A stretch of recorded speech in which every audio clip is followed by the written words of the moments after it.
Welcome to the D6 Family Ministry Podcast, a place where ideas, principles, and personalities come together to give you a ministry advantage that empowers the church and home.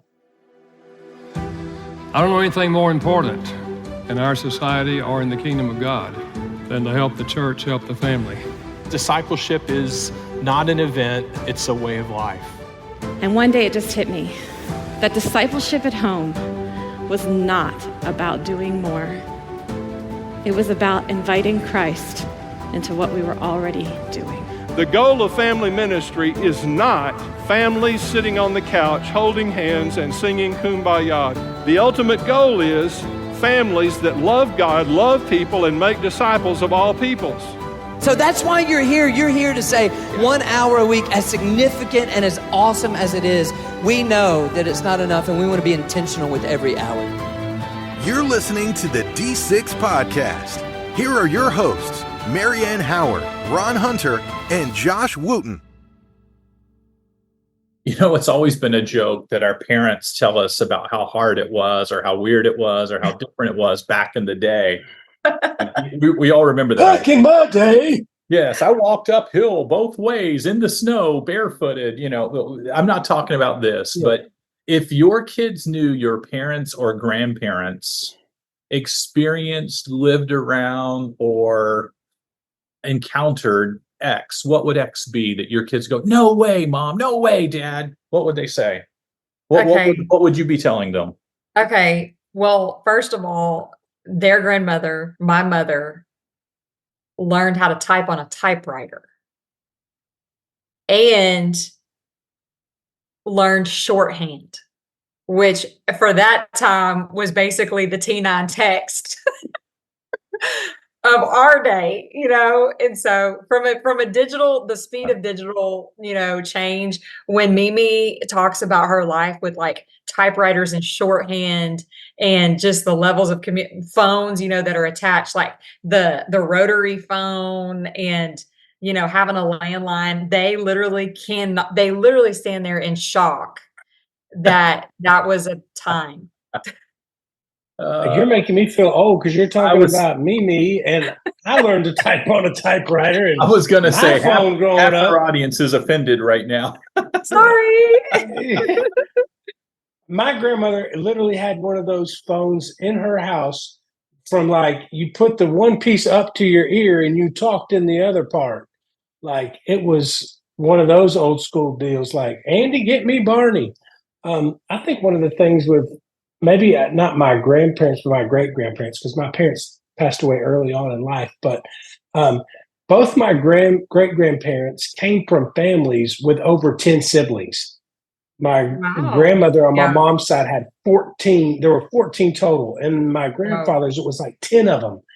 And they were farmers in Kentucky. And I think right now, if you told somebody that you had 12 biological siblings, you know, they're like, where does your TV show air? On what channel? Because it's so unheard of. I'm with Josh. Exactly what he said would be describing my grandparents. Very large families. But if I told my kids that I remember as a small child, and by the way, for our listeners, this was not the norm. I'm not as old as I'm about to make myself sound. But when I was a child under the age of 6 or 7, 5, 6, and 7, I would visit my great-grandparents, my great-grandmother. My great-grandfather had died at that point. And her house was a wood house with a tin roof.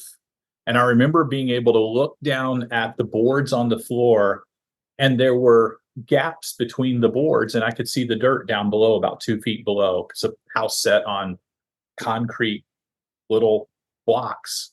Wow. And we had to walk out to an outhouse, and I was always scared of snakes going to and from. And again, outhouses were not the norm of culture, but in this rural section of Florida, Sop-Choppy, Florida, they still had an outhouse. And then she had a hand pump inside the kitchen at the kitchen sink, and you had to keep a bucket of water to pour in to prime it to get it started.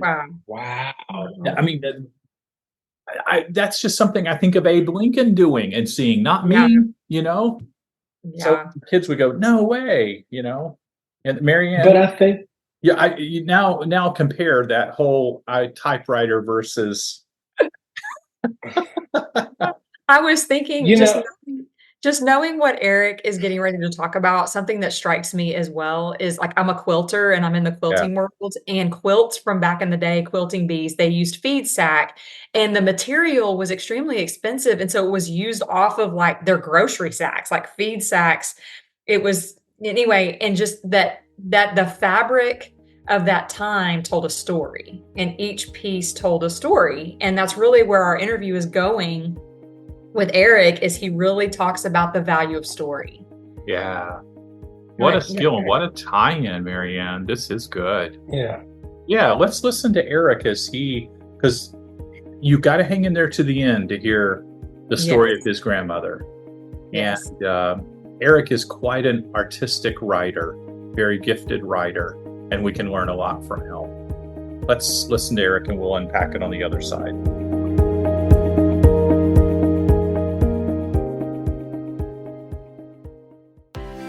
D6 Family is excited to introduce to you Top Reads for Busy Leaders.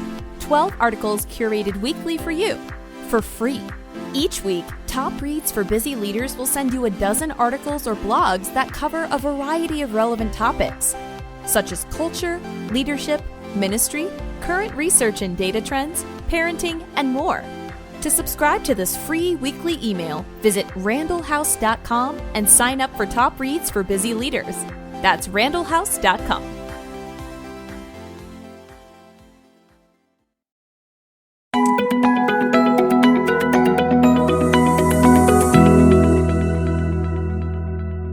Today we're joined by Eric Thomsen. Eric has been the managing editor of One Magazine since 2005. He spent the previous decade at D6 Family Ministry as event planner, editor, and design manager. A church historian, Eric authored To Honor Our Heritage and Honoring Our Heritage. He's the creator and curator of FWBhistory.com.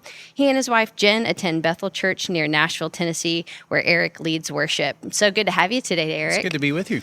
This is a fun fact that no one was wondering, but we actually have a really long history together, which I think is funny in talking about this conversation today.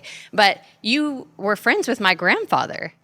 I was. Actually, we lived in the same suburb of Nashville, and he went to McDonald's every Saturday and had a biscuit. It was his splurge. Yes. And so I learned to meet him there at McDonald's, and I would have a sausage, egg, and cheese biscuit, and he would have his biscuit and coffee, and we would sit and talk. And he mentored me over the years.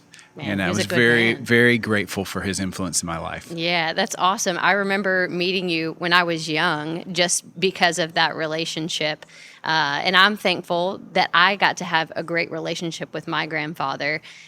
He poured into me and was much the same. And I think our heritage speaks greatly of where we're headed, right?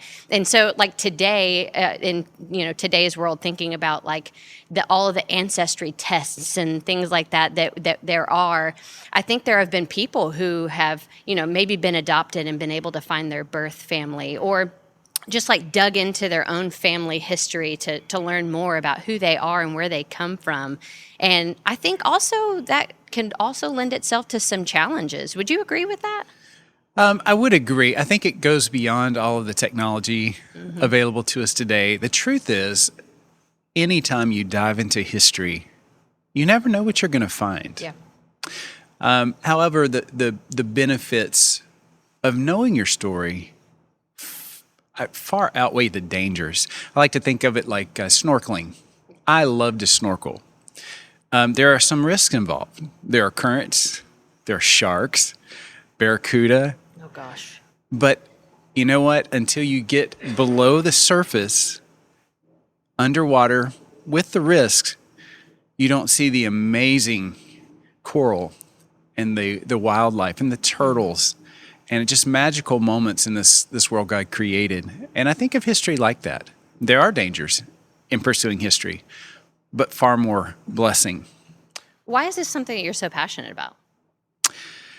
I think it was instilled in me by my grandmother, and I will come back to her more later. But I've always been aware of the importance of history.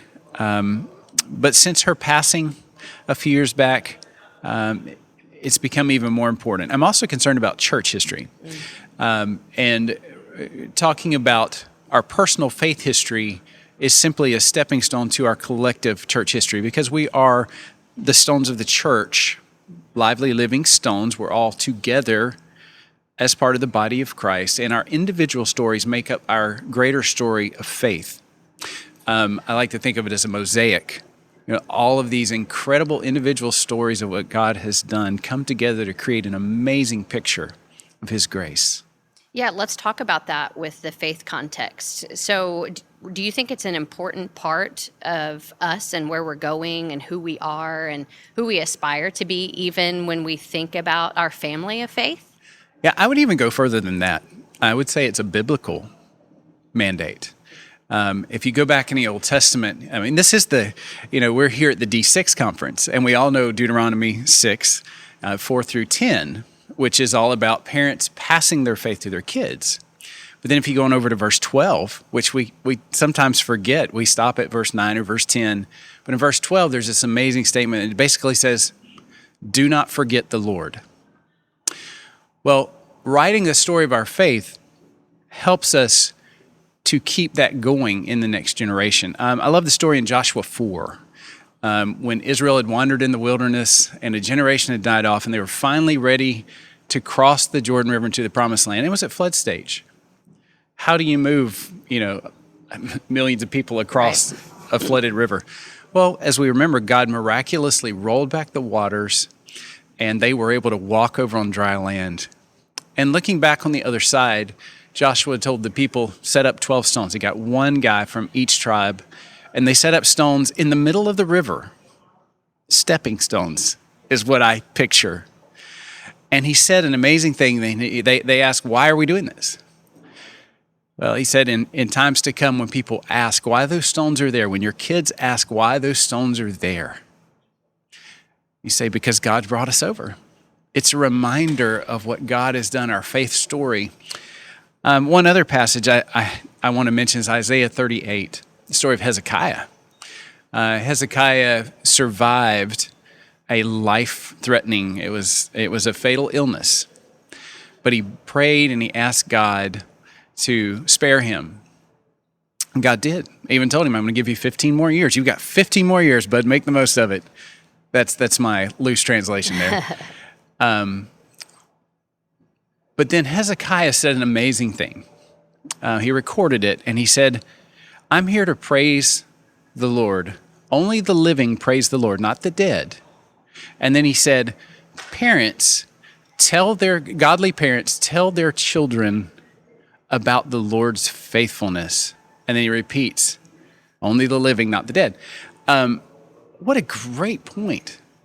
As godly parents, it is our duty to tell the story of God's faithfulness, to record our story and how God has been faithful to us, so our kids can read it in our lives and in print. So what does that mean? Like, how do I implement that? I'm like, oh, that sounds nice. Now what? Well, okay. It's a question I get a lot. I have a lot of people who say, oh, I want to write my life story, and then they start thinking about the autobiography. Right. And they're picturing those books in the library. They're about 4 inches thick. That no one is actually going to read, right? So I encourage them. That's why I like to use the story of Joshua and the stepping stones. I think when you write your story of faith, it's a lot like when you cross a river on a hike. I'm a hiker, avid hiker. And when you cross a creek, there are usually stepping stones. And it's amazing when you're crossing, especially if it's a pretty big creek, you don't look across at the other side of the river. Mm-hmm. You look down at the stone, or you're going to end up wet. Right. But the amazing thing is you go from one stone to another stone to another stone, and then all of a sudden you're standing on the far bank and you're looking back at how far you've come and where you've come. And I think that's how it should be with writing our life story. Just write little pieces. Go from one memory, one stone to another. Recall the stories of what God has done in your life. Favorite memories, childhood toys, old photos, grab your yearbooks. People, think about the people who've impacted your life. You mentioned your grandfather. I've written about your grandfather. And then all of a sudden you're standing on the other side of your story looking back and going, wow, what an adventure I've had with God. And then you can add the missing pieces, and suddenly you have your book. And you have a story of faith that can impact your family for generations. I recently got to see one of my cousins. My family traveled to California, and we got to catch up, and it was such a great time to just be with him. And, we were reminiscing and talking about our grandparents and some of the experiences that we had. And we had some of the same experiences separately with our grandparents, but then we had some different ones. And he was like, oh my goodness, I didn't even know that. I didn't know that story or whatever. And so that was a lot of fun to kind of collaborate on stories. And our kids were around us, and they were getting to hear about our upbringing and then, our experience with our grandparents. But, thinking about here we are, 2 generations from our grandparents, and now our kids are 3, thinking about for generations to come and generations down the road, like what are your hopes for your great grandkids? What are the faith stories that you want to see impact them? How can your story now make an impact in the future? What's your hope there? I hope that I can do for them what my grandmother and her dad and his dad have done for me. My grandmother, Lily, great big tall lady of 4'11". She and my grandfather, I called him Ma and Pa, and they lived on a little farm in the Flint Hills of the Ozark Mountains in western Arkansas. It was an awful farm. They never made a thing on it. They didn't have any money. She had measles and the Spanish flu and scarlet fever, and she once broke her leg hitching a wagon and laid outside all night in the snow. I mean, her story's just amazing. And I'm so grateful she chose to tell it. Now, the thing is, Grandma didn't have journals, or anything like we have today. She didn't, I doubt she ever turned on a computer in her life.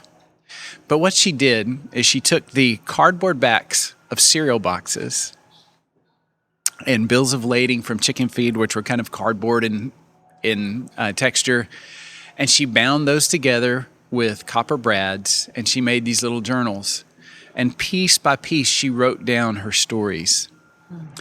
And I won't go into all of that. After she died, I was given the job of going through and sorting everything. And there was no rhyme or reason. It took me 8 years, but I finished her autobiography not long ago. I got down to the last page and her goodbye of sorts. And when she was 90, she died, I believe she was 92. I'd have to look that up to be sure. But when she was 90, she wrote the last couple of pages looking back over her life.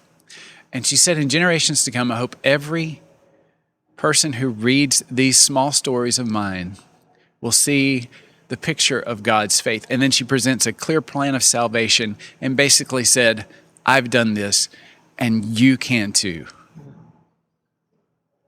I think that's what our faith story does. It makes us one of those cloud of witnesses, as the book of Hebrews says.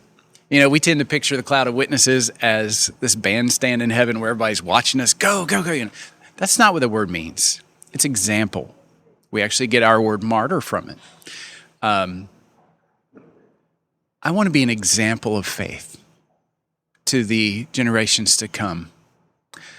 I'm going to tell the good, the bad, and the ugly, because they're going to live the good, the bad, the ugly. Mm-hmm. But I want them to be able to look at my life and, number one, know clearly how to accept Christ if they haven't already. And number two, I want them to live out this amazing adventure with Jesus.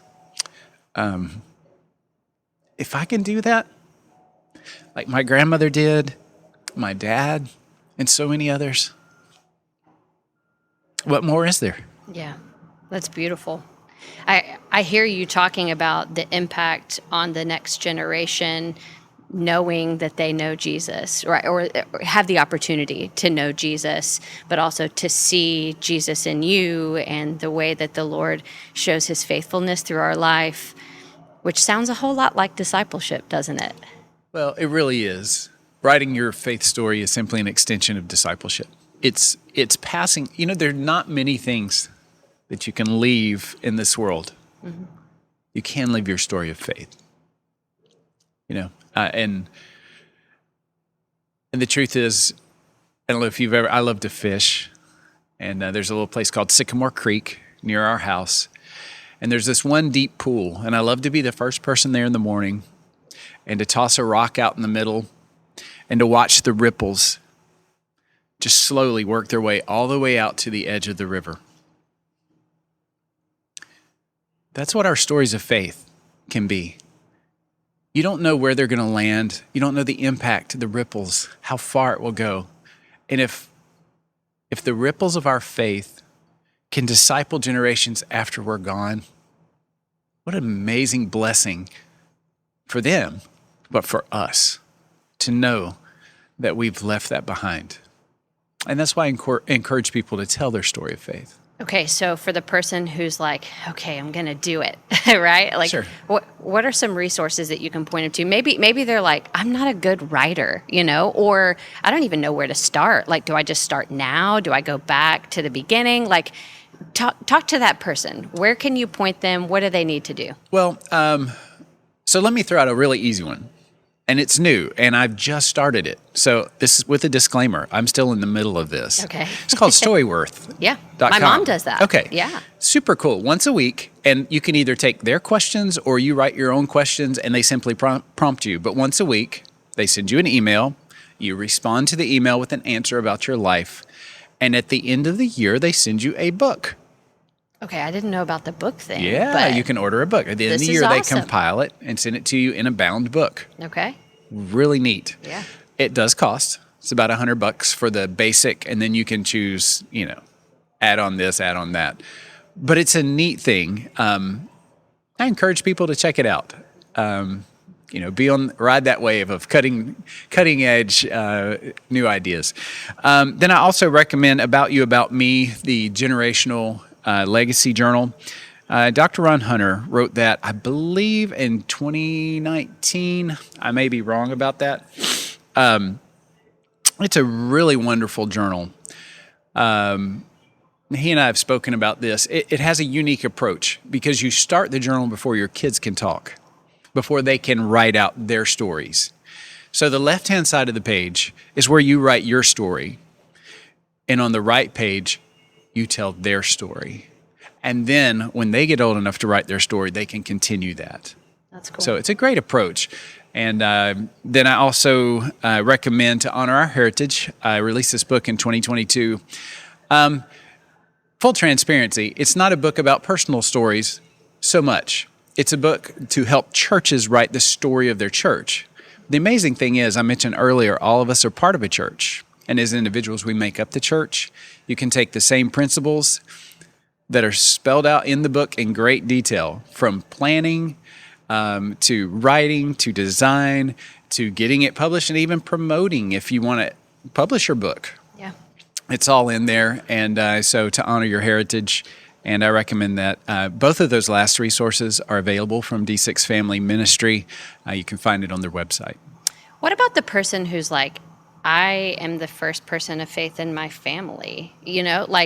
How do they tell their story about the generations who have come before them? Be honest.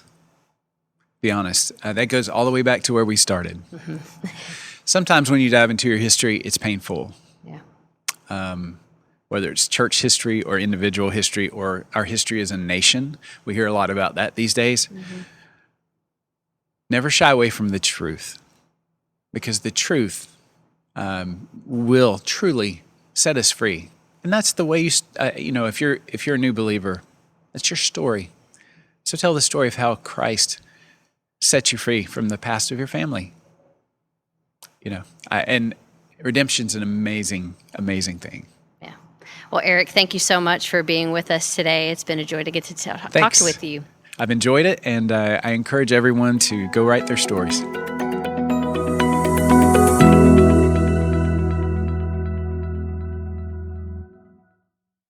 Parents, grandparents, volunteers, and church leaders.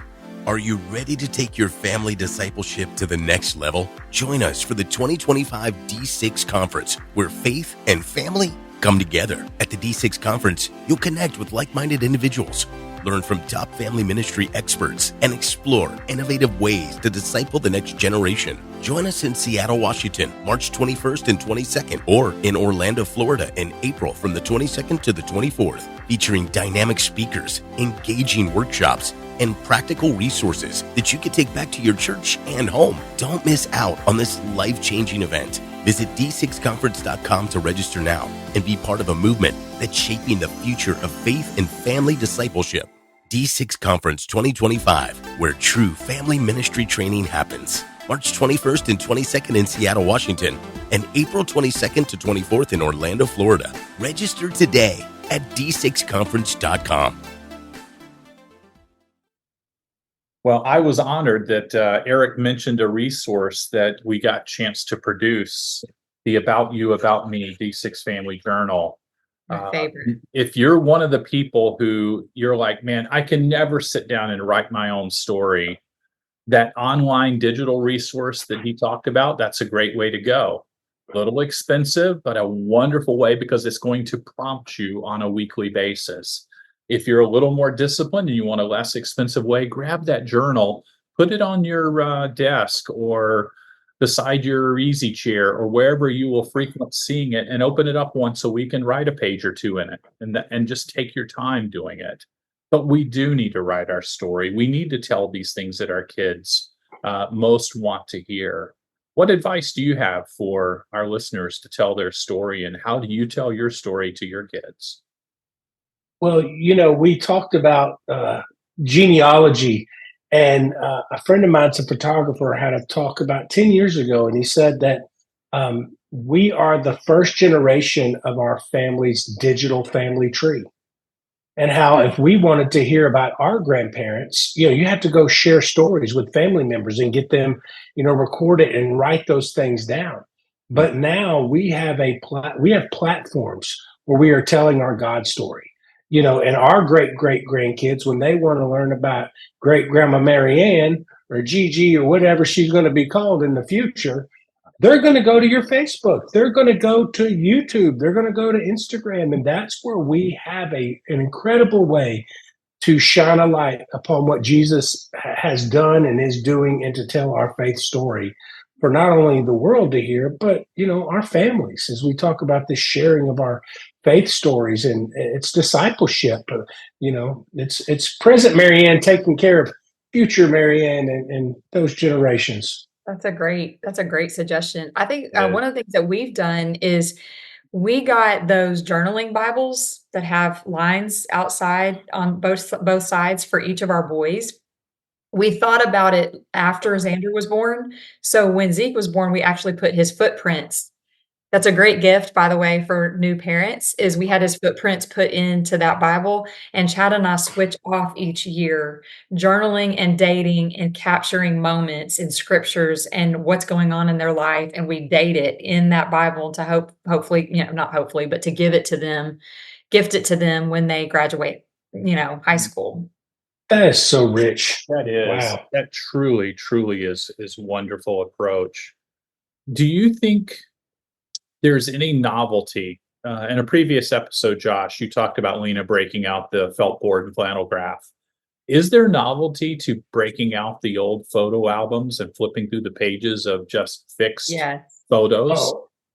Oh, we do that all the time. Like during Christmas time, when our kids are home and people gather around and we have that week of downtime between Christmas and New Year's, it's a tradition for us to go back and watch old family movies, to look at old pictures. I think it reminds our kids of where they came from, especially as they get older, and the commitment that we had to them, and to know, wow, my parents have been with me for a long time, and they do love me, especially when they get to be the teenage years. They like to look back at themselves and see themselves as cute little babies.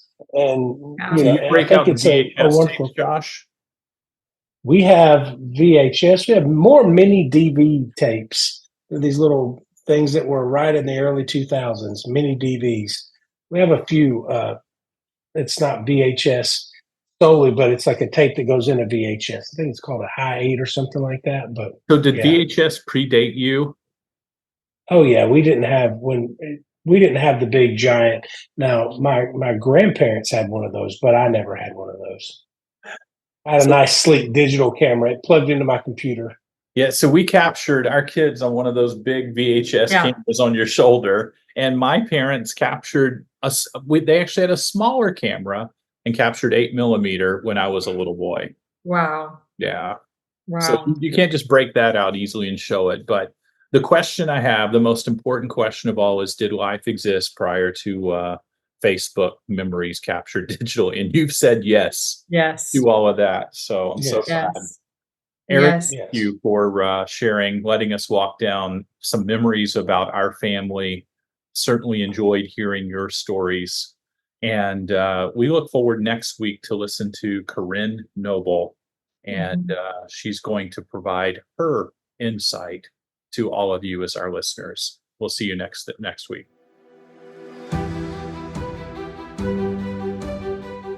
You've been listening to the D6 Podcast. You can learn more about D6 at d6family.com.